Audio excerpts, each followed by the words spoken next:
പുതിയ അപ്ഡേറ്റ് നിങ്ങൾ എന്ത് വന്നാലും ചെയ്യരുത്. നിങ്ങളുടെ ഡിസ്പ്ലേ, ബാറ്ററി, ഫേസ് ഐഡി, ഫോണിന്റെ സ്പീഡ് എന്നിങ്ങനെ ഒരുപാട് പ്രശ്നങ്ങളാണ് റിപ്പോർട്ട് ചെയ്യുന്നത്. എത്രയും വേഗം നിങ്ങളുടെ ആപ്പിൾ ഐഫോൺ യൂസ് ചെയ്യുന്ന കൂട്ടുകാരെല്ലാം ടാഗ് ചെയ്തു. ഞാൻ ഈ പറയുന്ന കാര്യം ചെയ്തില്ലെങ്കിൽ നിങ്ങൾക്ക് പണി കിട്ടും.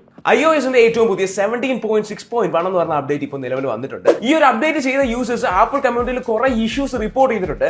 അതിൽ തന്നെ ആദ്യം പറയുന്നത് ഡിസ്പ്ലേ കംപ്ലൈന്റ്സും, അതേപോലെ തന്നെ ഫേസ് ഐഡി റെക്കഗ്നൈസ് ചെയ്യുന്നില്ല, പാസ്വേഡ് അടിച്ചിട്ട് റെക്കഗ്നൈസ് ചെയ്യുന്നില്ല, കൂടാതെ വീഡിയോസ് സ്ലോ ആകുന്നു, അതുപോലെ തന്നെ ഫോണിന്റെ പെർഫോമൻസ് സ്ലോ ആകുന്നു, അതേപോലെ തന്നെ 98% ബാറ്ററി ഹെൽത്ത് ഉള്ളവർ 93ലേക്ക് പോയി എന്നിങ്ങനെ സകലമാന കമ്പോണന്റും അടിച്ചു പോകുന്ന ഒരു കിടിലൻ അപ്ഡേറ്റ് ആണ് ഇപ്പോൾ വന്നിരിക്കുന്നത്. നിങ്ങൾ ഐഫോൺ യൂസ് ചെയ്യുന്നവരാണെങ്കിൽ ആദ്യം തന്നെ ജനറലി ഈ ഒരു സോഫ്റ്റ്വെയർ അപ്ഡേറ്റിൽ മണ്ടക്കത്തെ ഈ ഒരു ഓട്ടോമാറ്റിക് അപ്ഡേറ്റ്സ് ഓഫ് ആക്കി ഇടണം. ആപ്പിളിന്റെ സോഫ്റ്റ്വെയർ സൈഡ് പണ്ടത്തെ പോലെ നമുക്ക് അഷുറൻസ് ഒന്നും കൊടുക്കാൻ പറ്റത്തില്ല. ഏത് നിമിഷവും അടിച്ചു പോകുന്ന കാര്യമാണ്. അടിച്ചു പോയാൽ 1.5 ലക്ഷം അല്ലെങ്കിൽ 2 കിഡ്നിയുടെ പൈസയൊക്കെയാണ് പോകുന്നത്. അതുപോലെ ഒരു അപ്ഡേറ്റ് ചെയ്യുന്നതിന് മുന്നേ ഇതേപോലെ ആപ്പിൾ കമ്മ്യൂണിറ്റിയിലും മൊത്തത്തിലുള്ള ന്യൂസും എല്ലാം നോക്കിയിട്ട് മാത്രമേ, അത് ആപ്പിൾ എന്നല്ല എല്ലാ ബ്രാൻഡ്സും അങ്ങനെ ചെയ്യാവൂ. ഇത് ഞാൻ ഇപ്പോൾ പറഞ്ഞത് നിങ്ങൾ അറിഞ്ഞു, അപ്ഡേറ്റ് ചെയ്യരുത്, ഫ്രണ്ട്സിന് അയച്ചു കൊടുക്കണം. പിന്നെ എന്തുകൊണ്ടാണ് ഫോളോ ചെയ്താൽ ഇനിയും കിട്ടും കണ്ടന്റ്.